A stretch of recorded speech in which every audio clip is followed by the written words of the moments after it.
Reka tubasuhuze inshuti mudahema kubana natwe, mumeze mute? Imana ikomeze ibahe umugisha kandi ikomeze ibashyigikire. Inshuti zacu, inshuti z'akadasohoka, twongeye kubaha ikaze muri iki kiganiro kugira ngo turusheho gusobanukirwa, turusheho kumenya neza aho isi ituganisha, aho isi itugejeje, kugira ngo turusheho kumva neza nyine igikwiye gukorwa mu gihe gisa nk'iki. Rero ahangaha ndashaka kugira ngo tubane tugirane ibihe byiza mu kiganiro kivuga ngo mbese birashoboka cyane ko umuntu yava mu bukene? Birashoboka ko umuntu yava mu bukene? Muze tugirane ibihe byiza. Ni Justin Niyonsaba, cano ni Amahumbezi. Ni cano ikugezaho ibiganiro bitandukanye, ibiganiro byagufasha mu buzima busanzwe, ibiganiro byagufasha mu kwiteza imbere, ibiganiro byagufasha mu guhindura imyumvire. Kandi burya iyo uhinduye imyumvire n'ibindi byose birashoboka, nta kintu kidashoboka iyo habayeho guhindura imyumvire ndetse no gushyira mu bikorwa inama ugirwa. Rero muhawe ikaze kugira ngo turusheho kubana. Cano ni Amahumbezi nk'ibisanzwe, cano ni Amahumbezi, kandi dushimira cyane wowe wakoze subscribe. Ni ukuri turongera kugushimira cyane, ubona ibiganiro byacu mu ba mbere. Byumvikane ngo wakoze subscribe, ufungura n'inzogera. Noneho usharinga ibiganiro byacu, nawe ni umuntu w'ingenzi cyane kuri twe, kuko natwe biradufasha kandi bigatuma turushaho kumva twishimye. Iyo dutegura ibiganiro tukabona abantu babikunda, babireba, natwe biradufasha cyane. Rero reka tugirane ibihe byiza, turusheho gusobanukirwa neza igikwiye, kandi burya uko urushaho kugenda usobanukirwa niko urushaho kugenda uhinduka. Rero ngwino tugirane ibihe byiza, turusheho kumva ukuntu umuntu yakwikura mu bukene. Kuva mu bukene rero ni ibintu bigoye gake, ariko rero ni ibintu byoroshye. Ni ukuvuga ngo biragoye ku muntu utarabyumva, ariko rero biroroshye ku muntu wabyumvise. Ubundi ubukene uramanza ugasobanukirwa ubukene icyo ari cyo. Ubukene ubundi bushingiye ku kwifuza ibyo udafite. Ubukene ni ukwifuza ibyo udafite, kandi ari ibintu byankenerwa mu buzima. Kwifuza ibyo udafite kandi ari ibintu byankenerwa mu buzima, cyangwa se ari byo bintu umuntu akeneye mu buzima, burya ubwo nibwo bukene. Ubwo byumvikane neza. Uramutse ufite imodoka ushaka indi ya kabiri, nubwo ubwo ari ubukene, ariko si ubukene burya, kuko imodoka ugendamo yo urayifite. Uramutse ufite inzu ukaba wifuza indi nzu ya kabiri, ubwo ntabwo ari ubukene, ahubwo iryo ni iterambere ushaka kugeraho. Ariko kuba udafite inzu kandi uyikeneye, ubwo ni ubukene. Kuba udafite amafaranga kandi uyakeneye, ubwo ni ubukene. Kuba udafite icyo urya kandi inzara iri kukwica, cyangwa se yakugezeho, ubwo ni ubukene. Rero ubukene ni ukubura ibintu by'ibanze. Buri nicyo gisobanuro cy'ubukene. Ni ukuvuga ngo ni ukubura ibintu by'ibanze mu buzima. Ibintu by'ibanze harimo umwuka mwiza, aho kuba,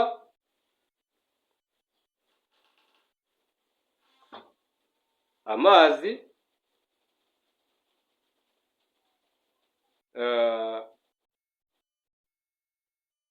ni ibintu nk'ibyo. Ni ukuvuga ngo iyo udafite kimwe muri ibyo, ubukene.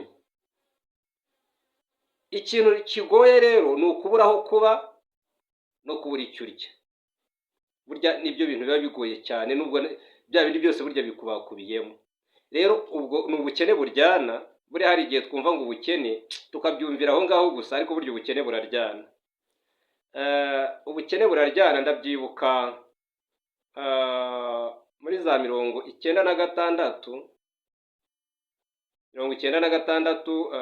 twigeze guhura n'ubukene bukomeye, cyane cyane mu bantu ubwo jenoside yari irangiye, abantu barahunze, bamwe baratangiye gusubira mu byabo. Ubwo ni abatari barabashije kwambuka igihugu ngo bajye hanze, baratangiye gusubira mu byabo. Icyo gihe hari ubukene bukabije,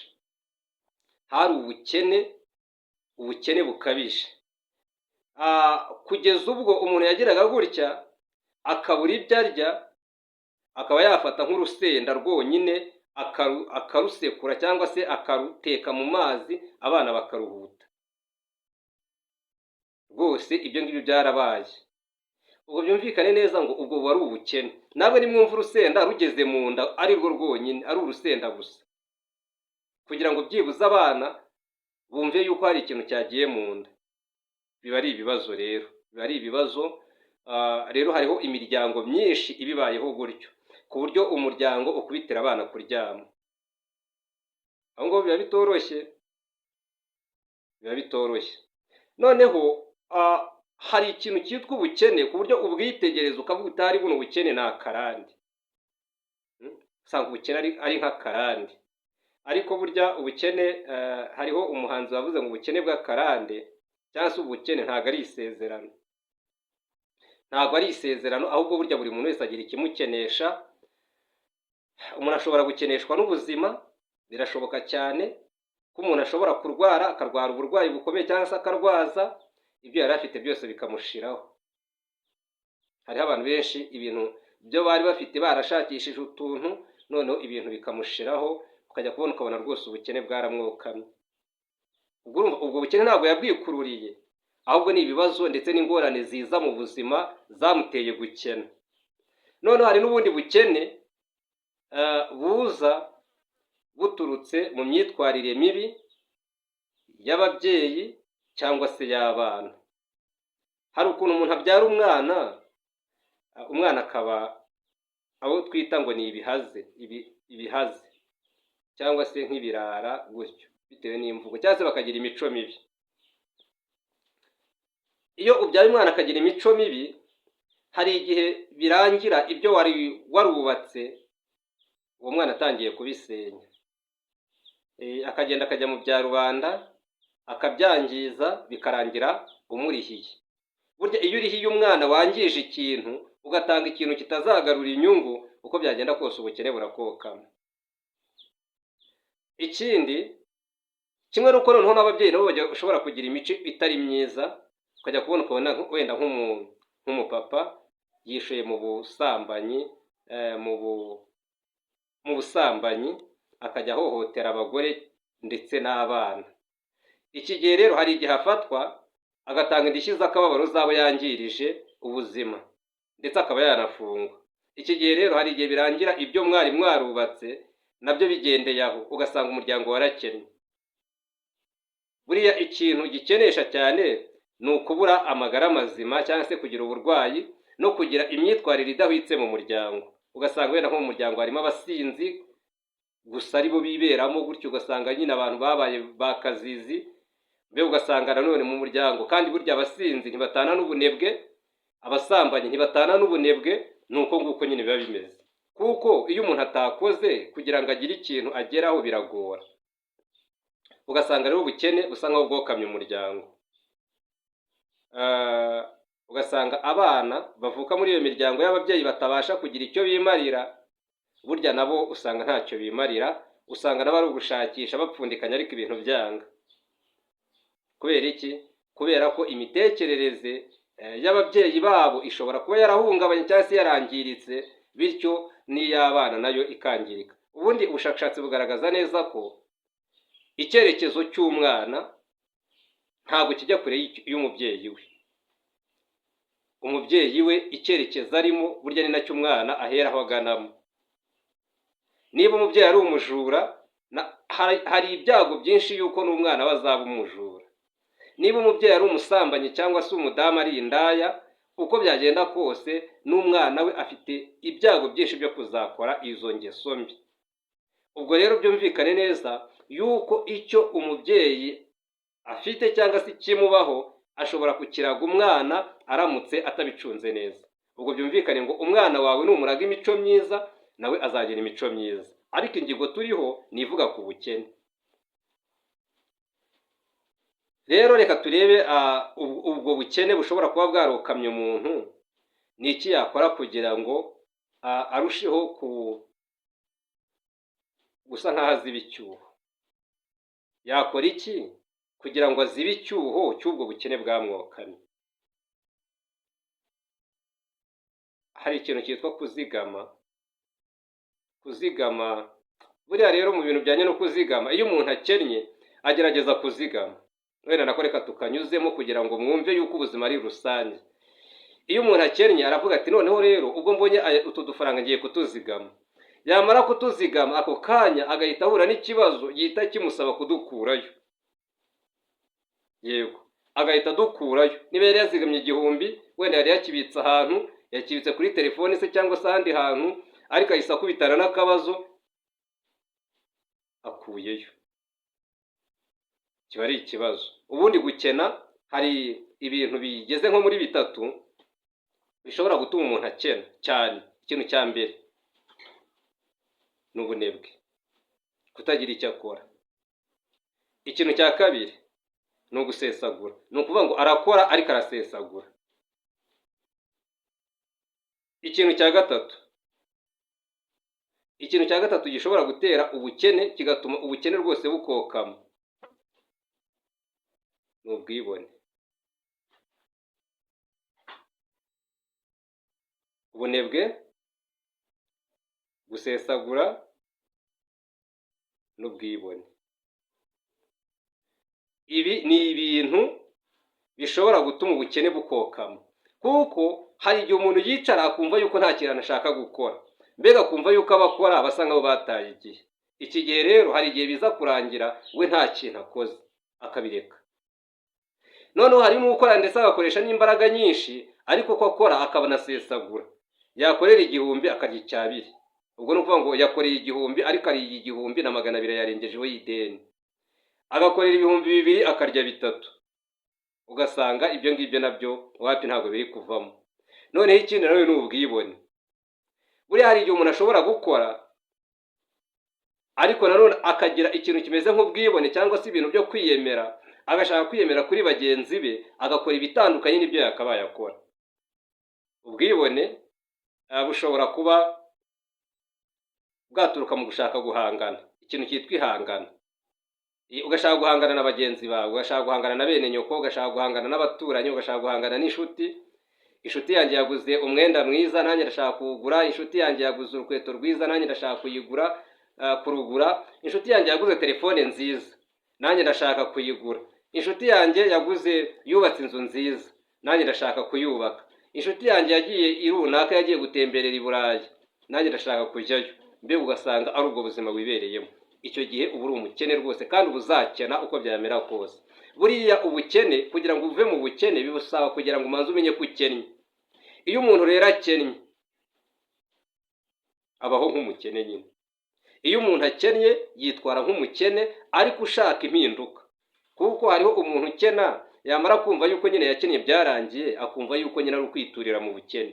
Ubukene ntabwo ari byiza kubuturamo, ahubwo ubukene ni byiza kumenya ko ukennye, noneho ugatangira gushaka ingamba z'ukuntu wakwikura mu bukene. Kandi kwikura mu bukene, iyo wamaze kumenya ko ukennye, uko byagenda kose kwikura mu bukene ni ibintu bishoboka uko byamera kose. Kandi nanone ukamenya neza ko gutera imbere atari uko uhita uba nka wa mukire runaka wo muri quartier y'iwanyu ushaka guhita uba nkawe, kuko burya ubukire nabwo bugenda tape par etape. Ubukire cyangwa se iterambere, ubukire bugenda tape par etape cyangwa se step by step, kuko ntago uzatangira uyu munsi guhita ugira imodoka 2 cyangwa se imodoka 3. Ntago uzatangira uyu munsi guhita ubona igishoro cya miliyoni cyangwa se miliyoni 2, kandi watangije wenda 1000 cyangwa se 1010. Tujya twumva abantu muri kazi ni kazi bavuga ngo wenda umuntu atangiriye ku 1000, natangiriye ku 1010, natangiriye ku 1000 bingahe. Bamwe tugatangira tukavuga ngo ni abantu ngo baba barashatse ngo baze batanga amakuru, ariko nagira ngo mbwire ukuri ko bishoboka. Birashoboka ko umuntu yatangirira ku 1000 akagera kuri miliyoni.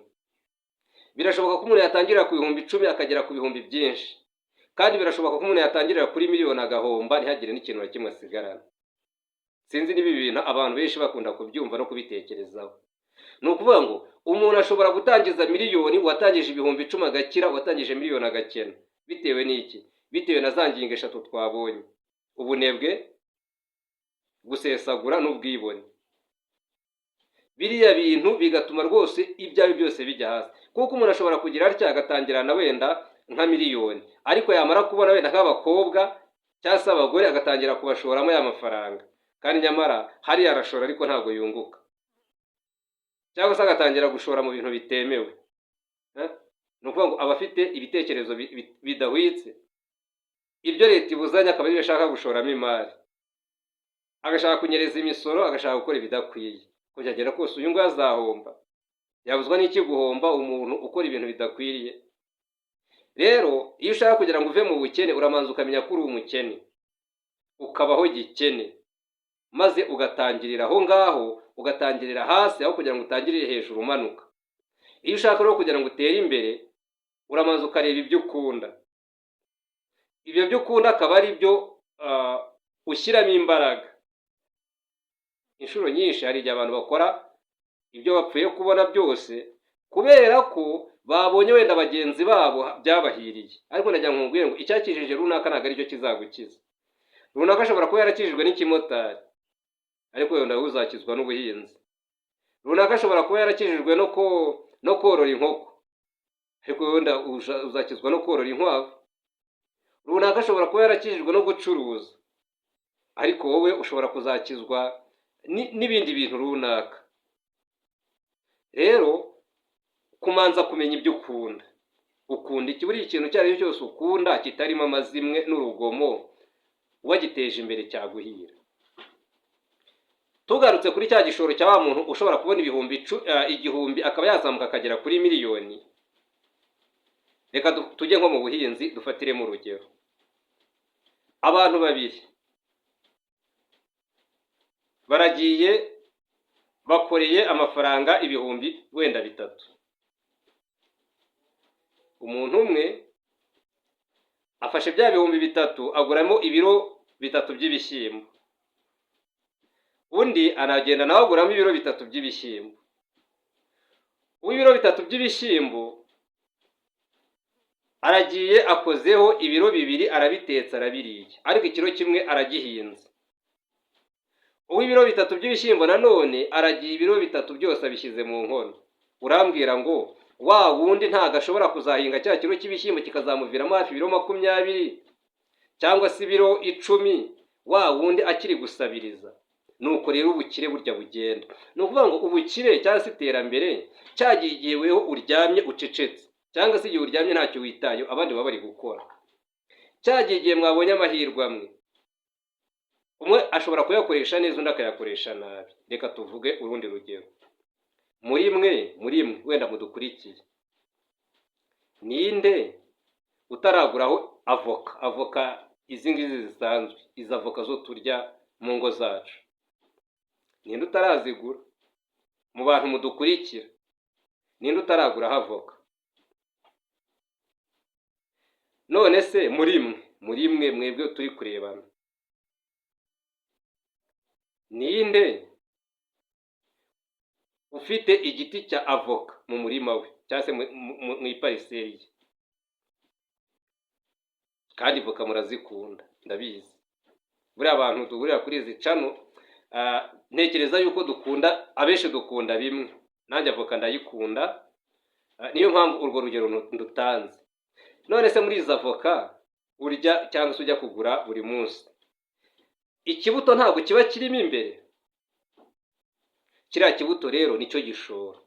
Kiriya kibuto nicyo gishoro. Ni nk'aho Imana ibikubwiye ngo muhungu wanjye, mukobwa wanjye, madamu, mugabo, dore uguze voka kandi urazikunda, nkuhayemo n'impano mo imbere y'imbuto irimo. Niba uri umunyabwenge kora igikwiye. Ubundi niko Imana ivuga. Buriya hari igihe tuvuga ngo Imana ngo izatwigisha ubundi bwenge. Nta bundi bwenge izatwigisha usibye ko itwigishiriza mu byaremwe. Iriya voka nuramuka uyiteye byibuze mu myaka 7, nawe uzaba uri gucuruza avoka. Ubundi niko Imana ikora. Imana iba yaratanze amahirwe mu mpande zose. Muri twe turi hano kuri izi social medias, wowe nkurikiye, ninde udakunda imboga? Imboga izi zisanzwe, imboga rwatsi. Ariko se ninde wahinze imboga muri mwe? Ninde ufite akarima k'imboga? Munsubize. muri mwe ninde udakunda gucana inkwi? Wenda benshi muri mu mujyi mucana n'amakara, ariko amakara nayo ni nk'inkwi. Ariko abenshi wenda nubwo baba bari mu mujyi, ariko hari nk'ababa bafite amapariseri mu ntuza mu giturage. Niba ufite uburyo cyangwa se ikibanza, mbese hari igiti uvuga uti kino giti nagitereye inkwi, cyangwa se naragiteye kugira ngo nzajye mbonaho udukwi? Kabone niba utakuraho udukwi, abenshi mukunda igicucu cyangwa se guhumba izuba, kuki utatera n'ikintu wenda byibuze kizana igicucu mu rugo rwawe kugira ngo ibintu birusheho kugenda neza? Ubukire rero ni ubwo. Ubukire ni ubwo ngubwo, ni ugufata ibintu by'amahirwe cyangwa se ni ugufata amahirwe ahari ugahita uyabyaza umusaruro ako kanya. Ntabwo ubukire ari bya bindi wenda umuntu avuga ngo nzagera ku rundi rwego. Oya, tangiriraho. Tangirira ku byo ushoboye, tangirira ku by'ingenzi, maze mu minsi mike uzaba umbwira. Ntabwo ubukire buri ahandi. Hariho abantu bagenda bakajya i Burayi, hari amakuru twagiye dukurikira, abantu bava inaha bakajya Germany, bakajya mu Budage, bakajya Belgique, bakajya Finland, bakajya muri za Hollande. Aho ngaho hose ho bajya birashoboka ko baba bajyanywe n'ubuzima, ariko niba no mu Rwanda atarabashije gukora nk'ibyo ngibyo tumaze kuvuga, n'ahandi ntacyo bizamumarira. Kuko burya ubutunzi butangirira ku rugo rwawe, hahandi bavuga ngo ijya kurisha ihera ku rugo. Bya bindi byo ku rugo rwawe manzi ubibungabunge. Icyo ubonye kizima kandi cy'ingenzi ukiteho, icyo ngicyo kikubyarira ikindi, ubundi uzagenda utunganirwe. Kandi noneho icyo uzajya ubona cyose ujye ugerageza kuzigama hagashoboka, wigomwe. Ubundi iterambere ryo gukira ni ukwigomwa. Ariko nawe ntiwiyime, kuko hari igihe ushobora kwiyima cyane, nabwo ibyo warundarunze byose ukazabyivuzamo. Shyira mu gaciro. Niba ukoreye amafaranga, urye hashoboka, andi uyazigame azakugoboke mu bihe bigoye. Reka tubashimire rero, reka tureke kuvuga menshi. Ntekereza yuko buri muntu wese aba akuyemo irye. Kandi iyo turi hano kuri social medias, mba ndi kwiga, nawe uba uri kwiga. Ushobora kunyigisha ukagira ibyo umbwira, nanjye nkagira ibyo nkubwira, turiho kugira ngo duhugurane. Ndabizi neza ko abakurikira iyi channel ni abantu b'abanyabwenge cyane. Ni abantu b'abanyabwenge, nta muntu uciriritse ushobora gukurikira ibi biganiro, kuko no muri comment zanyu rwose ndabibona ko muri abantu basobanutse kandi b'abanyabwenge. Icyo mbakundira kimwe cyonyine nuko ibyo twigira kuri izi social medias ngenda mbona feedback zanyu yuko mwabikoze kandi bikagenda neza. Rero niba ukunda ibiganiro byacu, ukaba uri mushya kuri iyi channel, ushobora gukora subscribe ugafungura n'inzogera, ukaba handitse all notification ukahakanda kugira ngo na video ubutaha izagusohokeho mu ba mbere. Kandi nanone ushobora kuvuga uti kino kiganiro cyashimishije ugakanda like, ugakora share, ugatanga n'igitekerezo cyawe muri comment kugira ngo turusheho gusangira amakuru. Mukomeze mugire amahoro. Ya Justin Niyonsaba, naho ubutaha.